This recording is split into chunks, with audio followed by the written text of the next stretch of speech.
Why the increase? Human activity is suspected, especially burning to clear land for farming and mining, and that's development that's being encouraged by Brazil's president. But some scientists warn that the fires could deal a devastating blow to the fight against climate change. The Speaker of New Zealand's Parliament is getting a lot of attention this morning for a really heartwarming scene that happened right on the chamber floor. Trevor Mallard has become something of a social media sensation after video of him feeding a colleague's baby went viral. That baby belongs to Parliament member Tamati Coffey. Mallard posted pictures.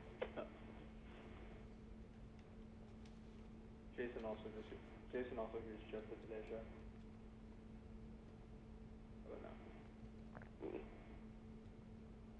Hey, Reid, Jason in Baltimore. Can you hear me? Hey, Jason, I got you loud and clear. How about me?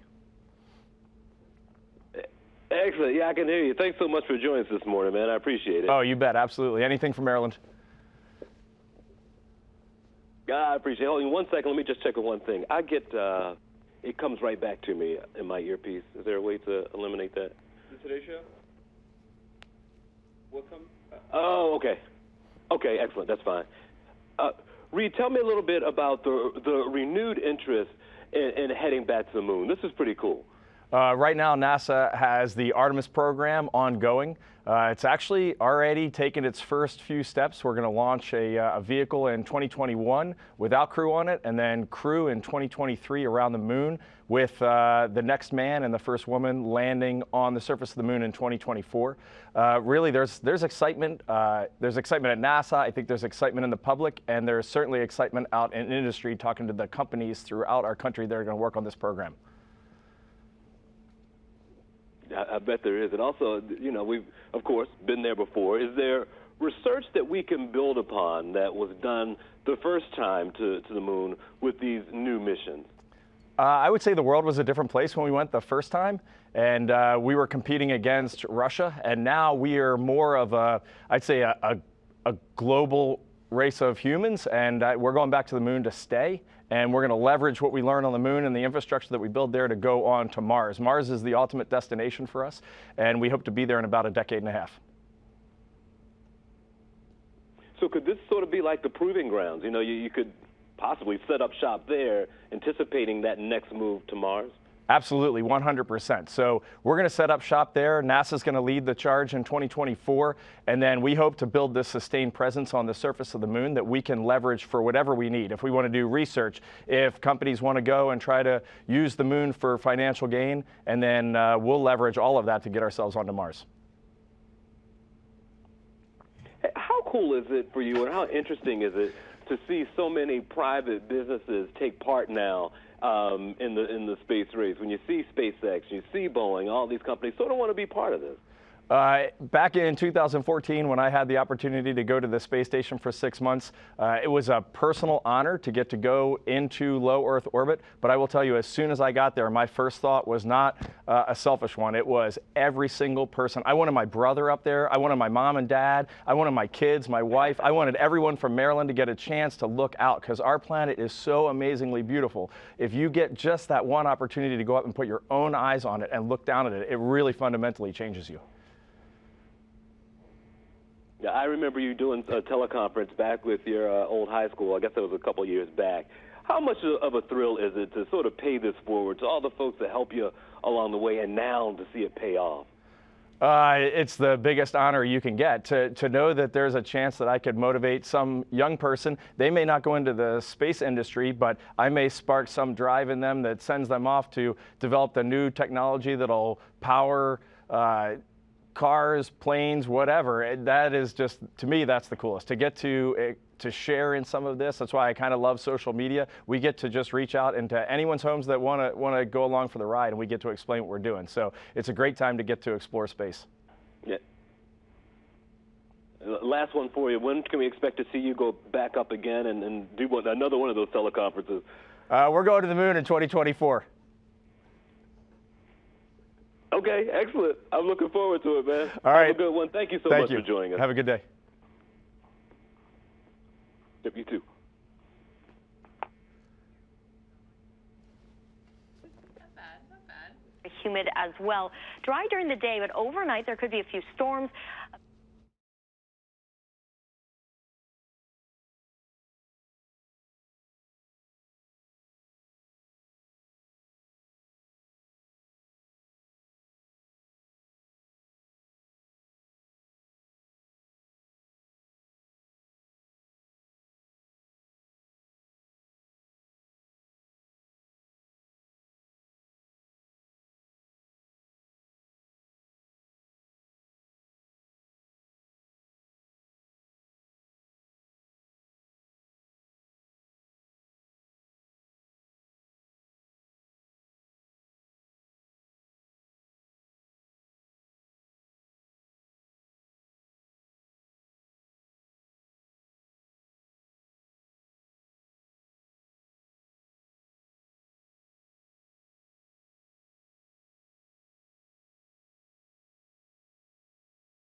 Oh, okay. Hello. Hello. Hello. Yes, good.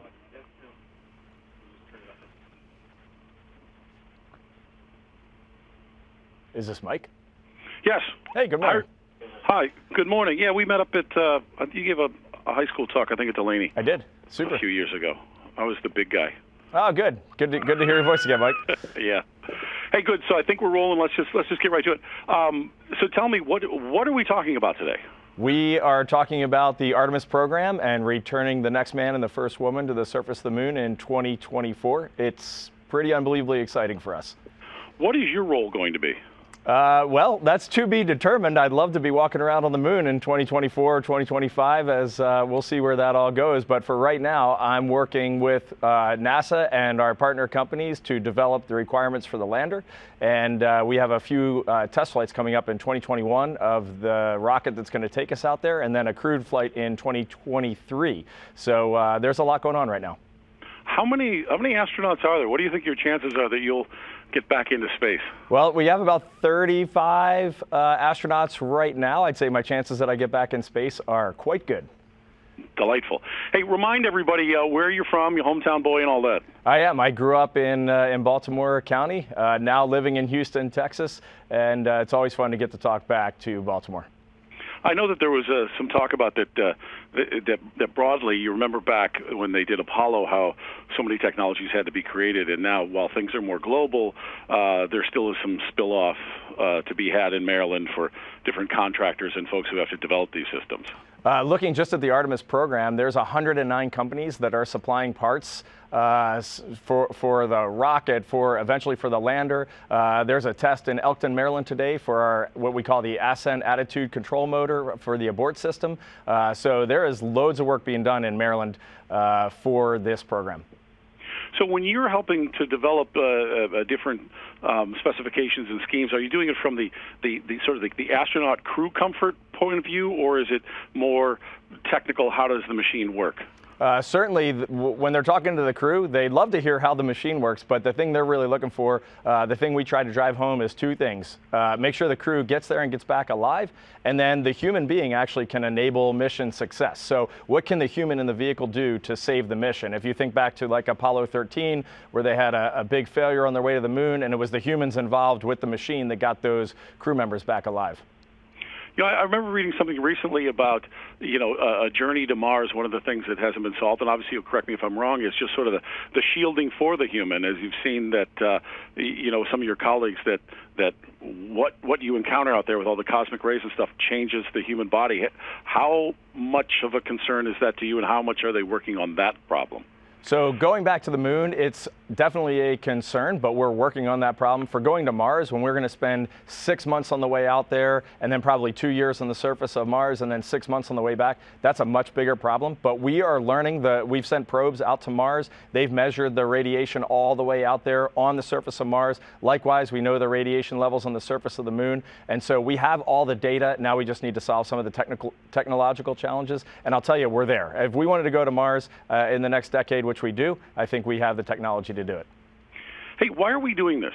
Why are we doing this? We want to get a sustained presence on the moon. We want to learn about operating on a different planet. This is not just throw a few humans on for a few days and bring them back. Our long-term desire is to be sustained on the moon, learn how to operate on a different celestial body, and then head on to Mars and do the research there that we want to do. And how does that benefit humanity? It's going to benefit humanity in almost every way. It'll be the small nuances from improved radars, improved systems that are going to be used on autonomous cars. Those are the things we need to land on the moon. So I say humanity right now is in a transition. Cars are starting to drive themselves. Airplanes are starting to fly themselves. So now I think this Artemis program will take us that next step, improving out these systems. You know, with the original space race in Apollo, it really changed some. It helped to bring about a lot of changes technologically in this country and in the world. Will this program have the same effect? There is no doubt. How so? Anytime that you need to take the entire national team and eventually the entire global team and get them working for solving technological challenges, we are going to do so much research on the moon. We're going to use moon surfaces to generate fuel that we can use to take us to Mars, to generate water, to generate oxygen. All of these technologies are going to funnel down into helping everyday humans on Earth. I remember thinking it's fascinating that a lot of technologies came about to solve one problem, but it ended up helping something that the scientists never dreamed of. I would imagine there'd be those types of happy endings as well. Well, for sure. All the research we're doing on the International Space Station, where I was, you remember in 2014, anytime you do general basic science or try to solve some technological challenge, there's going to be trickle-down effects. There's going to be the unknowns that you accidentally solve and learn something about either the human body or the machine or the place that you're going, like the moon or to Mars. Hey, I know why you're talking to us, because you're the Maryland boy. Why are they putting you out there to talk to every reporter today? What do you bring to this? Well, Northrop Grumman has a big test today for that attitude motor that I was talking about. And then the Artemis mission in general is just getting the public educated that NASA is alive and well. We have a mission. We're going to the moon in 2024, and then we're going on to Mars. When are you going to come back and talk to the folks in Maryland? I would like to get back there anytime. I need the invite, and I'll be up there. Well, we'll take you out to Costas and maybe Papas and get you a crab cake. All right, that is the invite I needed. I'll be there. Good. Hey, so finally, the question I have for you is where are you just sort of on the terms of excitement and confidence that this is going to happen? I've worked at NASA now for 10 years, and I will tell you, I have never seen the level of excitement. There's excitement at NASA, and then there's excitement. This is not NASA doing this. This is the United States of America doing this program, the Artemis program, and there are companies all across our country that have a part in it, and there is excitement in every one of those companies. And these aren't, these are kids just out of college. These are senior managers. Everybody is excited about this. Everybody is talking about this. So there is kind of this wave of excitement being generated just by saying we're going back to the moon. You remember the criticisms from the first round, which was, there's so many other problems to solve and we have limited budget. Well, how can our country afford to do this now? I like to say, when we're working on these programs, we're not just taking money and dumping it. We're putting money into every American's pocket. We're putting money into companies. We're putting money into research that's going to come back on us. Apollo, for sure, when you look back at that program, the amount that we spent has been returned many, many times over. And so when you're investing in people, which we're doing, and when you're investing in technology, which we're doing, you definitely are building infrastructure in our country, you're solving problems, and the other thing you're doing is you're motivating an entire generation of Americans. I was not alive during the Apollo program. That program motivated my entire life. There are millions of people in our country that are like that, and when you go out and do something big and bold and solve new challenges, you're definitely going to motivate the next generation. Hey, Reid, it was great to talk to you. Look forward to seeing you when you come back to Baltimore, and good luck. Absolutely. Thank you. It's great talking to you as well, Mike.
weekend. Today is still hot, though. We're climbing through the 70s with high humidity. We will end up in the low 90s this afternoon. Today is dry, but by the evening and overnight, a chance for thunderstorms.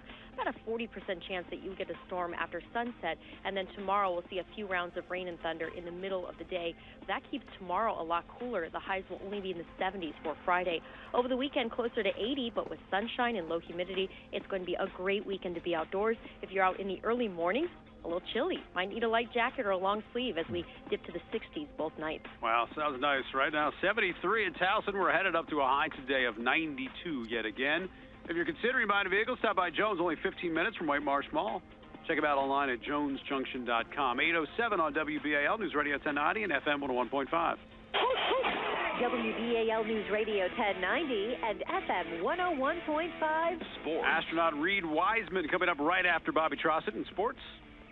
The Ravens' tight end unit and its depth were popular talking points this offseason. John Harbaugh detailed Nick Boyle's impact on the maturation process of fellow teammates Hayden Hurst and Mark Andrews. His style of play, and it's the way he goes about his job.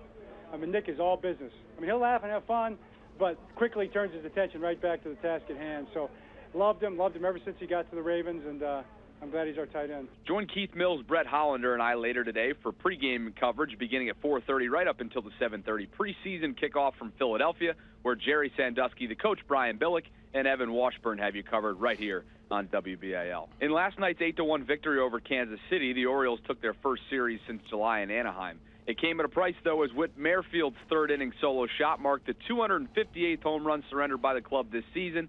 That ties the 2016 Reds for most in Major League Baseball history. The University of Maryland has implemented its final recommendation following the death of football player Jordan McNair due to heat stroke last year. Dr. Yvette Rooks will head up the school's new sports medicine department as the lead team physician. I'm Bobby Trossin on the home of Navy football and the Baltimore Ravens, WBAL News Radio 1090 and FM 101.5. News is brought to you by Cornerstone Antiques, Consignments, and New Home Furnishings. Brian Eben with you on this Thursday morning. Very special guest this morning, Baltimore's own, Delaney High School's own, Johns Hopkins University's own, Reid Wiseman, astronaut who spent 165 days in space on the International Space Station. Great to have you on. Appreciate you coming on the show. I know you're working a big part of, NASA's hope to get a woman and the next man to the moon by 2024. How are we on that progress, Reid? Hey, Brian, we are doing great. We are right on track. We're going to have an uncrewed test flight in 2021. We're going to send a crewed mission out in 2023 to go around the moon, and we are right on target for putting 2 Americans on the moon in 2024. All right, what's the significance of that to go back to the moon? Look, we've been there before, but it's been a long time. What are we looking for this time around when we head back to the moon? Well, the world's a different place now than it was 50 years ago, and what we're looking for this time is eventually getting onto Mars. So to do that, we're going to go back to the moon. We're going to build a sustained presence. This isn't going to be just a government operation. This is going to be industry from our entire country coming together. There's 109 companies in Maryland that are supplying parts for these missions, and we're going to sustain presence on the moon. We're going to learn, and we're going to go onto Mars. All right, Mars is a different animal, right, than the moon. We've been to the moon. Getting to Mars is more difficult. How much more difficult would it be to get to Mars versus the moon? I got to tell you, it's going to be difficult, but we're pretty much there. We have learned a lot in low Earth orbit. We've had Americans living off the surface of our country for the last 20 years. We know how the human body reacts. We know a lot about the materials that we need to get out to Mars. Radiation is still a bit of a challenge. It's going to be about a 3 to 4, 5-year mission. So there are challenges, but I think we're extremely close. We're going to close the last loops when we go out to the moon in 2024 with the Artemis program, and then we'll be on to Mars in the 30s. We're talking with Reid Wiseman, Baltimore's own astronaut, spent 165 days in space. You mentioned how times are different. It is kind of fascinating to me as I watch this, and all of the money pumped into the space system before was coming from the government. There are a lot of private entities and, let's be honest, wealthy billionaires who are fascinated with space. How much does that help in that partnership to make these things happen today? There is no doubt right now we are in a golden age of space exploration. The things that have happened in the last 10 years, honestly, I didn't expect to have happen. There is loads of interest. There is amazing young minds involved all across our country. And, the United States is definitely leading this revolution. It's extremely exciting time. I've always wondered, when you're up there at the International Space Station, right? You're in the ISS. You're busy. You've got a job to do. But do you get free time? And what was your free time when you were up there? What did you do? There's always a little time to catch the score of the Orioles game or to watch a Ravens game. I was up there in towards the beginning of football season. You basically work six and a half days a week, and then you generally try to take a Sunday off. And what did I do? You float around and you look out the window. The view of the Earth is absolutely spectacular. Day, night, it doesn't matter which part of the planet you're over. There is always something incredibly interesting to look down upon. So what's it like for you who's been there when you look up in the sky? You wake up in the morning and you look up, or at nighttime and you're looking at the stars. Do you miss it? Oh, I miss it. I miss it every single day. It's a great place. The human body loves to be up there. It loves to be floating. And, we're creative creatures. We love to look at new things and see them in a different way. So at night when I look up at the way the sun hits the clouds, I see it completely differently now because I've seen it from above. All right. I've always also wondered, what is the conversation like with astronauts or people who work at NASA? Like, what do you guys talk about at the water cooler, if you will? I mean, are these discussions on black holes and, physics and all this math stuff? Give me a typical conversation of what it's like, the small talk there. It is probably just like it is there at WBAL. So we're humans. We're interested in, the kids just went back to school down here in Texas. That's a big one. How did our sports teams do? And then occasionally, if the right astronaut walks by, you get into some deep conversation about neutron stars, black holes, and what's going on in the Milky Way this week. All right. Is there anything that's out there right now that you're really fascinated about? Something that we just discovered, or we're right on the cusp of figuring out that fascinates you, Reid? I think you know me well enough. Everything fascinates me. So right now I am extremely fascinated by the rovers that we have on Mars, our probes that we have going out past Saturn, actually outside of our solar system, and looking back on our planet. It's just amazing to me that we are living in this time where we can see all of these things and be a part of all these discoveries. I love it. I love it. All right, last thing, I'll let you go. I'm just going to say it. Aliens? When you look out the space station at night and see billions of stars, I have to say without a doubt, yes. Yeah. Wow. I like that. I like that a lot. I like it a lot. Thank you, Reid. Great to have you on, and best of luck. We appreciate you coming on the show. Thank you very much. Reid Wiseman, Maryland's own, Baltimore's own astronaut who spent many, many days, 165 days in space.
Army Navy game is on my bucket list. Oh, you never got to one?